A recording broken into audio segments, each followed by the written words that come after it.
Hello everyone, आज हम the Hindu की महत्वपूर्ण 3 खबरों को पढ़ने वाले हैं। तो चलिए शुरू करते हैं। तो आज है 21 सितंबर 2025। आज की जो महत्वपूर्ण खबर है उनमें फर्स्ट है H1B वीज़ा शुल्क में वृद्धि हो चुकी है। H1B वीज़ा जो कि अमेरिका के द्वारा ये शुरू किया गया था, अब ये जो H1B वीज़ा है इसका जो शुल्क है वो बढ़ चुका है।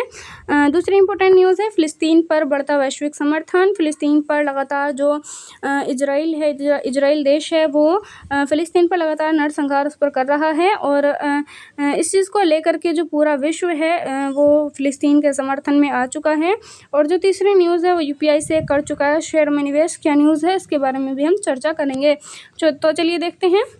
पहली न्यूज़, ट्रंप सरकार ने H1B वीज़ा की जो फ़ीस है वो अब $100,000 कर दी है, जो कि पहले जो ये फ़ीस थी वो $2,000 से लेकर के $5,000 के बीच थी, लेकिन अब बढ़ा करके ये $100,000 में कर दी है। ठीक है, क्या खबर है देखते हैं। विषय, अमेरिका की ट्रंप सरकार ने H1B वीज़ा फ़ीस को बढ़ाकर $100,000 कर दिया है। यह आदेश तुरंत प्रभाव से लागू होगा।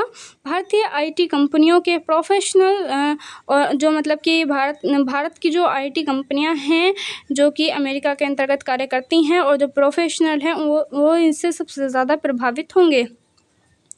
क्या कारण है इसका?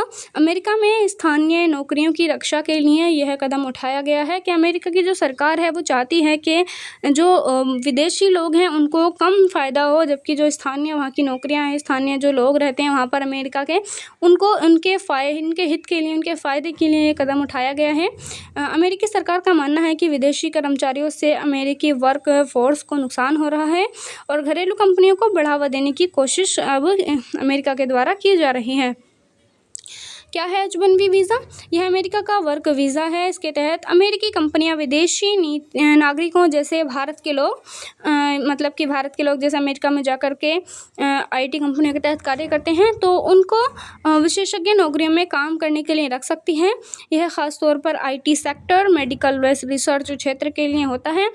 इसे नॉन एमिग्रेंट वीज़ा भी कहा जाता है। H1B वीज़ा को नॉन एमिग्रेंट वीज़ा भी कहा जाता है, अर्थात आप स्थायी सदस्य। इसके तहत क्या होता है कि जो भी लोग इस H1B वीज़ा को लेते हैं तो इसके अंतर्गत स्थायी सदस्य तो नहीं बन पाते हैं, लेकिन कुछ सालों के लिए अमेरिका में वो काम H1B वीज़ा के तहत वो कर सकते हैं। इसका क्या प्रभाव पड़ेगा शुल्क बढ़ाने का? इसका भारत के प्रभाव की बात करें तो IT सेक्टर की जो लागत है वो बढ़ जाएगी और भारतीय कर्मचारियों की अमेरिका में मांग कम हो सकती है। अंतर्राष्ट्रीय स्तर पर इसका क्या प्रभाव पड़ेगा? टैक्स सेक्टर में अनिश्चितता आ जाएगी और जो बाकी देश हैं जो कि प्रोफेशनल पर भी इसका दबाव पड़ेगा। ठीक है, अब इस H1B वीज़ा की फ़ीस बढ़ा देने पर भारत ने इस पर क्या प्रतिक्रिया दी है?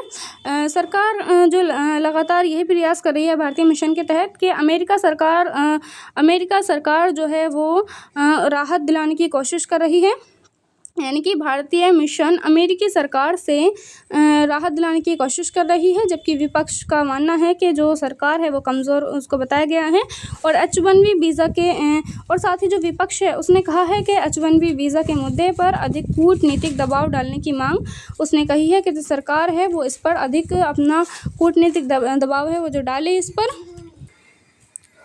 अब हम देखते हैं भारत और अमेरिका के बीच संबंधों को लेकर के ऐतिहासिक पृष्ठभूमि की बात करें तो 1947 से शीत युद्ध में भारत गुटनिरपेक्ष रहा है, यानी कि उसके जो संबंध है वो कोई अच्छे नहीं थे, लेकिन 1990 के बाद इसके भारत और अमेरिका के संबंधों में सुधार हुआ था। इसका आर्थिक संबंध क्या है अमेरिका से भारत का? अमेरिका भारत का प्रमुख व्यापारिक साझेदार है, यानी कि व्यापार में भारत और अमेरिका एक साथ साझेदार बनकर के कार्य करते हैं।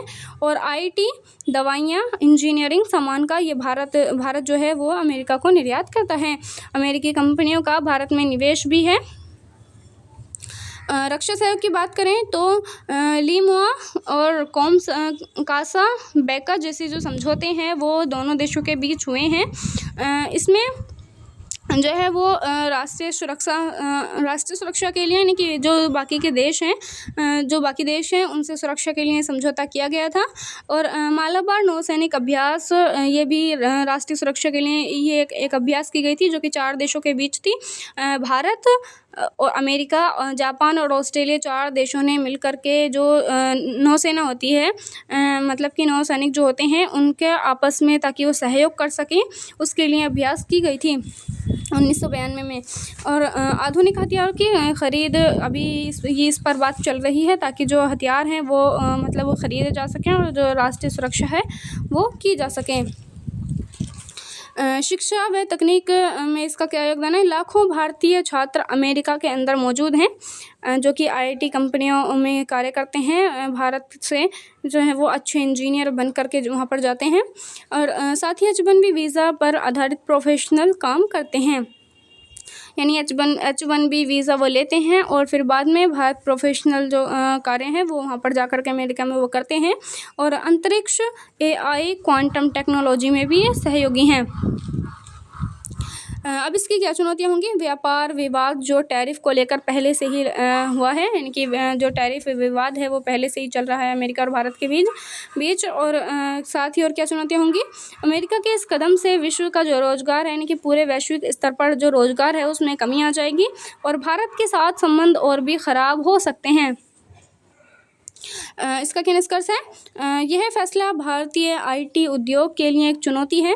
भारत को नए बाज़ार तलाशने और स्थानीय अवसरों को बढ़ावा देने की आवश्यकता है। इनके भारत को चाहिए कि अब वो अपने जो स्थानीय मतलब कि जितने वो अपने खुद के देश में वो इस तरह के जो कार्य हैं जो भारत के लोग अमेरिका में जाकर के करते हैं, भारत को चाहिए कि वो अपने ही देश में ये सारे जो सेक्टर हैं उनको खोलें, और ताकि जो लोग हैं वो अपने भारत में ही आकर के इन कार्यों को कर सकें। कूटनीतिक स्तर पर अमेरिका से इस फैसले पर पुनर्विचार की मांग की गई है। भारत ने इस विचार पर अमेरिका से कहा है कि अमेरिका इस फैसले पर फिर से विचार करे।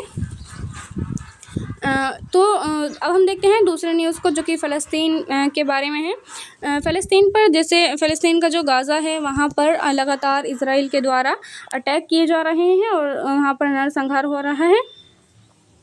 इसकी पृष्ठभूमि को देखें तो गाज़ा में इजराइल के हवाई हमले जारी हैं अभी भी, और इजराइल ने केवल गाज़ा में इजराइल जो है सिर्फ गाज़ा में ही अभियान नहीं चला रहा है, बल्कि उसका नरसंहार भी कर रहा है। गाज़ा के पक्ष में न केवल अब UN बल्कि अन्य राष्ट्र भी इसके साथ आ गए हैं, यानी कि जो पूरा एक राष्ट्रीय स्तर पर जो समर्थन है वो गाज़ा को मिल रहा है इस नरसंहार को लेकर के, ताकि वो जो इजराइल है इस नरसंहार को कम करे या इसको बंद करे। अब इसका कारण क्या है? इजराइल अपना बदला लेने के लिए गाज़ा पर आक्रमण कर रहा है।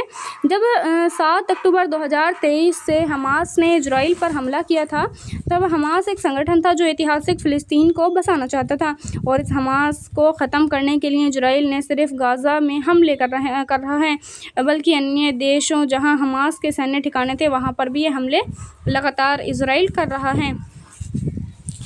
विश्व की क्या प्रतिक्रिया इस हमलों को लेकर के? कई देशों ने फ़िलिस्तीन राज्यों की मांग को समर्थन दिया है। संयुक्त राष्ट्रीय महासभा में चर्चा की तैयारी की गई है, और साथ ही जो पश्चिम एशिया है वहाँ पर शांति की अपील की जा रही है कि अब जो इजराइल है वो अब शांति बनाए, अब वो शांति को अपनाए। शांति की अपील वहाँ पर की जा रही है।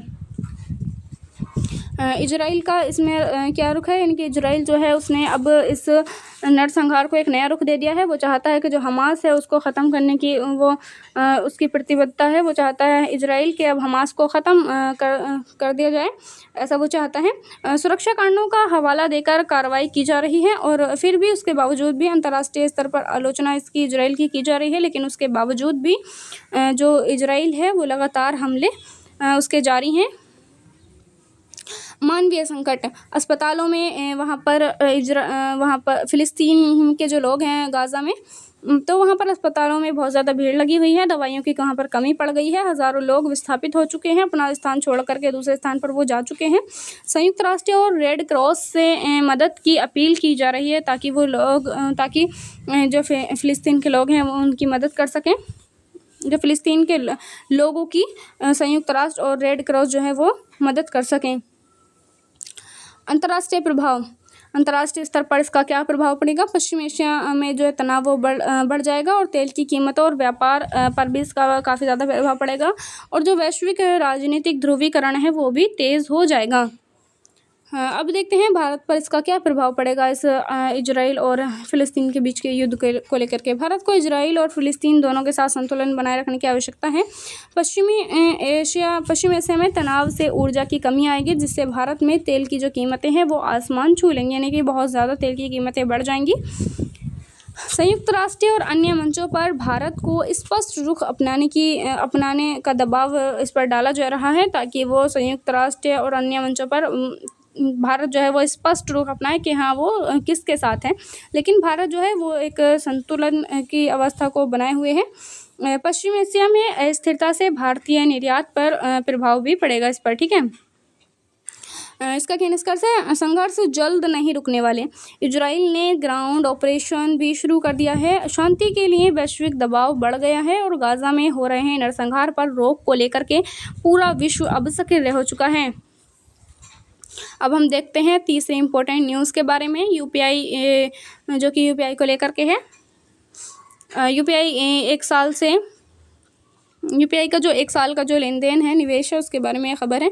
पिछले 1 साल सितंबर 2024 से अगस्त 2025 तक में यूनिफाइड पेमेंट्स इंटरफेस यूपीआई ने भारतीय अर्थव्यवस्था को नई गति दी है। National payments corporation of India NPCI के आंकड़ों के अनुसार इस अवधि में मर्चेंट्स को कुल 78.7 लाख करोड़ के लेन देन यूपीआई के जरिए किए गए हैं, जो कि कुल यूपीआई ट्रांजैक्शन का लगभग 27.75% हिस्सा है। कर्ज चुकाने में यूपीआई का क्या योगदान है? राशि की बात करें तो 9.5 लाख करोड़, कुल मर्चेंट पेमेंट्स का 12.1% डेट कलेक्शन एजेंसियों को भेजा गया है। और इसका प्रभाव की बात करें तो ये राशि कर्ज चुकाने के लिए इस्तेमाल हुई है, जिसमें कि personal loan, credit card bill और ईएमआई शामिल हैं। यूपीआई ने कर्ज चुकाने को आसान और तुरंत बना दिया है, जिससे डिफ़ॉल्ट रेट में कमी आई है। बढ़ोतरी का कारण क्या है इसका?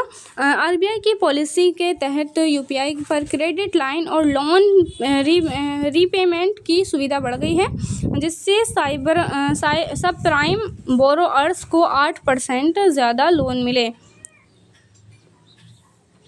शेयरों में निवेश में यूपीआई का रोल। राशि की बात करें तो 5.5 लाख करोड़, कुल मर्चेंट पेमेंट्स का 7% सिक्योरिटीज़ ब्रोकर्स और डीलर्स को ट्रांसफ़र हुआ है। शेयर की बात यहाँ पर की जा रही है। और प्रभाव की बात करें तो ये राशि स्टॉक मार्केट में निवेश, म्यूचुअल फंड्स और आईपीओ के लिए इस्तेमाल हुई है। यूपीआई ने छोटे निवेशकों को आसानी से एंट्री दी है, खासकर सेकेंडरी मार्केट में एएसबीए जैसी सुविधा से, जहां फंड्स ब्लॉक हो जाते हैं। बढ़ोतरी का इसका कारण क्या है? यूपीआई की इंटरऑपरेबिलिटी ने ब्लॉकिंग प्लेटफॉर्म्स जैसे ग्रो, ज़ेरोधा पर तुरंत पेमेंट संभव बनाया है। ग्रामीण क्षेत्र में 38% लोग यूपीआई का पसंदीदा पेमेंट मोड अपनाते हैं, जबकि 96% बचत निवेशों में रुचि रखते हैं। आंकड़े दर्शाते हैं कि यूपीआई को वित्तीय समावेशन को बढ़ावा दिया गया है। कुल यूपीआई ट्रांजैक्शन में से लगभग 80% डिजिटल पेमेंट्स हैं और यह ग्रामीण शहरी दोनों क्षेत्रों में फैल रहा है। हालांकि फ्रॉड के मामलों को रोकने के लिए आरबीआई ने ट्रांजैक्शन लिमिट्स जैसे 1 लाख रुपए प्रतिदिन सख्त की है। तो ये थी आज की हमारी इम्पोर्टेंट न्यूज़। आज के लिए इतना ही, मिलते हैं कल की न्यूज़ में। Thank you.